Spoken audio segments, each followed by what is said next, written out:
Bura Göygöl Milli Parkıdır. Hazırda meşənin dərinliklərindəyik. Çox maraqlı bir məqamları sizinlə paylaşmaq istəyirəm. Yaxın ərazilərdə palçıq vannası edən vəhşi qabanların işləridir. Onlar palçıq vannasından sonra bax beləcə özlərini ağaclara sürtərək bu istiqamətdə gediblər.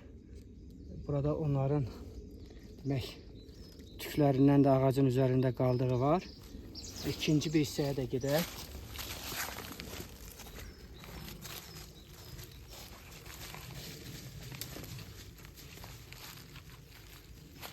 Görürsünüz bax, burada da ağaçların üzərində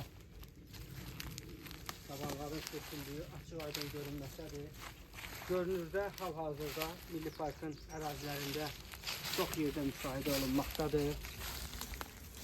Fauna aləminin Milli Parkda getdikcə çoxalması həqiqətən də ürək açandır. Ciddi şəkildə mühafizə işlərinə davam etməkdəyik.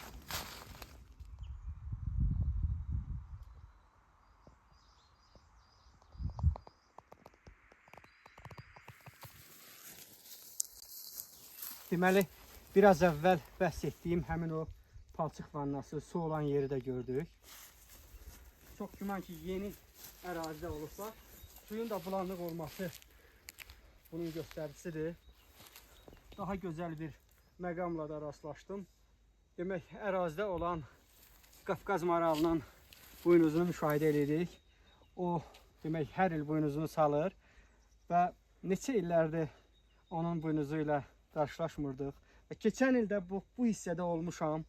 Burada buynuz yox idi. Çox sevindirici haldır. Onlar öz arealında azad, sərbəst, gözəl dolaşırlar və hər ildə belə buynuzları yəqin ki, meşənin çox yerlərində saldıqları var.